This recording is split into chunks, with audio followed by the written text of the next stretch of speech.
Episode 6, The Beginning of the End. Why such a cliché title? Why not the amazing protagonist? The room was shrouded in darkness. Wind howled, slamming against the windows. Lightning tore across the sky in violent arcs of red and gold. Thunder followed, raw, guttural. I closed my eyes. Inhale. Focus. Energy stirred. Dormant, subtle, like a gentle stream threading through my veins. My body tensed, veins swelled, silver streaks threaded through my black hair as I labored to hold the flow. Mana buildup at 1000%, stabilizing energy core. My eyes snapped open, glowing a golden hue. Hands trembling, I reached out and pressed them against the crystal orb. It shimmered, silver laced with flecks of gold. Power flowed, blue, green, yellow, red. The room blazed in radiant color. A silence bloomed, then whispers, eager, electric, rippled through the crowd. The king leaned forward, hope burning in his eyes, clutching the queen's hand. The crystal flickered, dimmed, then, crack, shattered. Gasps tore through the hall of heroes.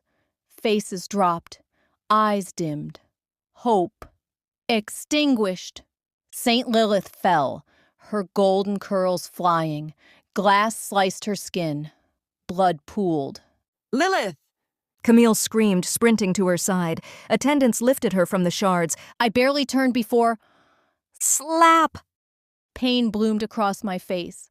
Camille glared, rage in every line of her posture. She fell to her knees before the court.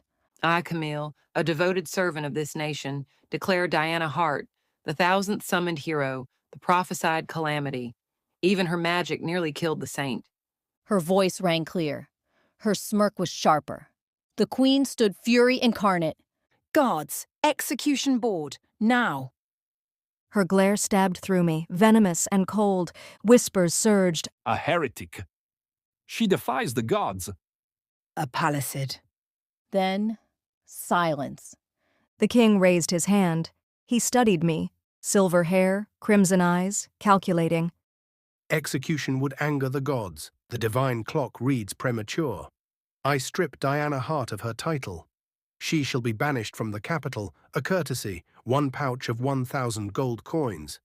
Now go, leave, and never return. Guards stepped forward. I breathed, held my ground. You bloody bastards think I'm afraid? I spat. Banish me. But when this world burns, don't come crawling. I turned, heel sharp against the marble. Didn't flinch. Bang! The gate slammed shut behind me. Now you're wondering how I got here, but it all began just 3 hours ago. 6:30 a.m. Darkness. Thud. A sharp pain struck the back of my head. Silence enveloped me. Time blurred. Consciousness floated. My other senses picked up the sounds of people talking and the sharp scent of sour vinegar. Soul integration at 100%. The host body is activated. Light flooded my vision. I opened my eyes. My fingers grazed silk sheets, a blanket, and wood, likely from the headboard. A soft breeze rustled the curtains. Somewhere distant, chimes rang like whispers. I squinted and realized I was in a large room. Just as I propped myself up, a voice echoed beside me. As I opened my eyes and surveyed my surroundings, I noticed it was a simple room. There was a dressing table, a window, a bed, a door I assumed led to the bathroom, and a small wooden study table. Sunlight bathed half of my bed, and the curtains danced in the wind as dust particles floated in the light like little ballerinas. You're finally awake, Lady Diana. Here, take this. Turning to my right, I saw a woman with short brown hair. Her calloused hands offered me a cup of water. She wore white robes with a golden sun and moon crest on her sash. Her warm hazel eyes fell on my thigh as she asked, You're the 1000th hero. Have you chosen a card yet? Her gaze scrutinized me, and an unsettling feeling washed over me. My mouth was dry, and the water in my cup sloshed around as I gulped it down, my eye twitching. So, how did you know my name? I don't remember telling you anything, I said, brows lifted and head tilting in confusion. This woman seemed suspicious, so I decided to wait and see what she would do next. Her hand landed on my shoulder, and I pondered her words. She trembled slightly as she turned to the side and coughed before introducing herself. I'm Camille, the 80th junior priest to the saint. I work in the Valkyrie's Grand Temple. As time passed, our conversation flowed animatedly. However, I couldn't shake the impression that she kept flinching and sweating, perhaps due to the heat. She explained as we left the room. Because you're a hero, we are only given basic information about you through the messages received by the saints in prayer. Basic information such as name, age, gender, physical appearance, and so on. After a while of walking, we reached a giant wooden oak door with chip carving and relief carvings. The outer frame of the narthex was carved with roses and vines. The doors had 6 panels divided into 3 on each side, featuring images of doves and a saint praying, all crafted using relief carving techniques. I reached out, my finger brushing over the smooth, warm surface of the oak door. An earthy scent mingled around it. Light flooded in past the arcade, a series of arches supported by columns or piers, forming a covered walkway. A rosy pink reflected from the rose plant that grew on the cloister's pillars.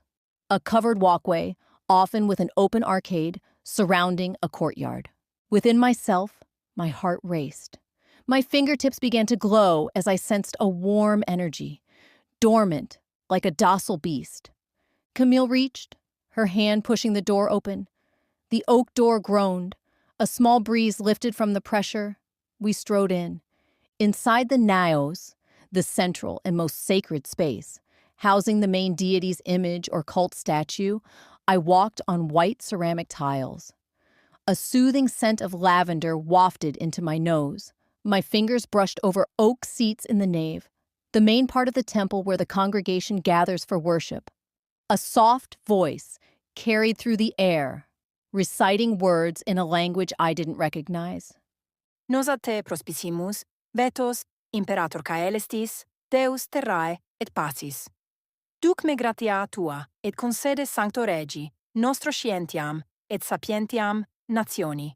Sana aegros, cura pauperes, et purga haereticos, qui sanctitatem simulant. Duc me ad pacem. I froze mid-step, brows wrinkling in confusion. Camille noticed my hesitation.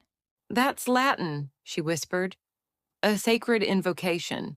The saintess is praying. Her eyes glimmered as she translated softly. We bow before you, Vetos, heavenly emperor, God of the earth and peace. Guide me with your grace and grant our holy king knowledge and wisdom for the nation. Heal the sick, care for the poor, and purge the heretics who feign holiness. Lead me to peace. Following the sound, I saw a woman draped in a white peplos that covered her feet, a golden rope, a cincture, tied around her waist. A white blindfold covered her blonde hair, draped over her back as she knelt before an altar and statue of a lion. Candles and offerings of food were laid around the chancel. The area around the altar, often slightly elevated, and where the clergy and choir may be located. I blinked. Camille, noticing my confusion, whispered, This is Saintess Lilith, one of the 5 great saintesses. pointing in her direction, her body trembling from excitement. She was about to explain further, but I stopped her. My fingers silenced her in a shushing gesture. I don't want to hear your, I have a dream speech and life story. Thank you, I thought, smiling as I scrutinized Camille. Her body flinched as if she heard my thoughts. She turned away, offended. This woman, how dare she be so rude? This wretch, Camille thought, her face turning away. Meanwhile, from Saint Lilith's perspective, Today is Tuesday, right? I wonder if Saint Ophelia has summoned as many heroes as I have. I grinned, my head bowed as I continued to chant the prayer. The jingling of the bells echoed in my ears. Diana Hart was the last of the heroes to wake up. I should have put a cushioning mat at their landing, I just put them straight into a coma. Damn, I'm that good. But any hero would be blessed to be summoned by me. I open my eyes as I strike the last bell to signal the end of the prayer. Ding! I stood up, my legs wobbling and numb. Turning around, I sensed the 1,000th hero. She had hair as black as ebony, a bad omen in the Empire with azure eyes. Her aura seemed wake, bits of pure golden energy seeping out like steam from a boiling kettle. Docile. I guess she hasn't activated her card yet. Huh, that's good. Great, even, according to our plans. I breathed a sigh of relief, my racing heart slowing. Camille, bring the hero closer, I commanded. My high-pitched, smooth voice echoed in the sanctuary. Yes, yes, your holy saint. She answered, her voice slightly hoarse from anxiety.